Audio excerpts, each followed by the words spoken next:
ပြန်ပြီးတို့ရဲ့တင်ချမ်းမန္တလေးကမောင်တို့တတိုက်အစင်တင်မဲလာမိုးလေးတွေကအုံးလို့ရေတွေကအေးလို့ကဲကဲစားလိုက်ကြရအောင်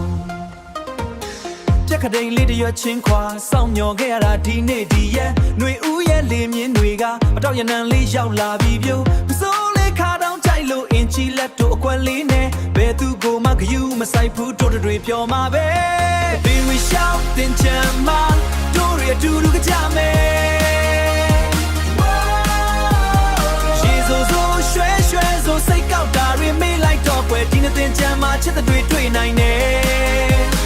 ရေဘက်ခံထွက်မယ်မန္တလေးမျိုးတဲ့လဲလဲမယ် Hey hey လောင်းလိုက်စမ်းမရေအေးအေးလေးတွေကောင်းလေးတွေကရင်ရင်လေးနဲ့အတာပန်းကိုပန်းစင်လို့ရဲ့မျက်နှာလေးမှာတနခါကွက်လေးနဲ့ကြည်လိုက်တိုင်းရင်ခုန်စရာကွယ်ဟိုဖက်ကမနန္ဒကလည်းခေါ်နေပြီဒီဖက်ကရေပိုက်ကလည်းစောင့်နေပြီဖုံးကိုအိတ်ထဲသေးချတဲ့ရေဘက်ခံဖို့စင်တဲ့မဲ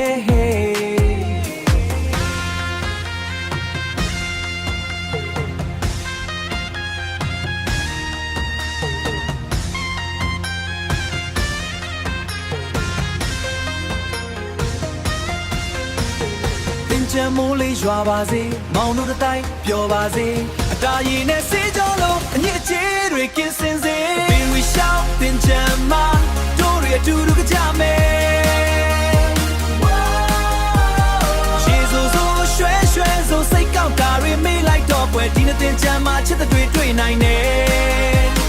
ရေဘက်ခံထွက်မယ်မန္တလေးမျိုးတဲ့လဲလဲမယ်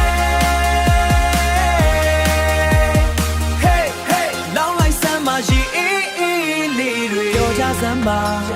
အတားတင်ချမ်းမှာအထူး6ရဲ့အမတ်တရားတွေဖန်တီးကြမယ်ကဲတစ်ခွက်လောက်လောင်းလိုက်စမ်းပါ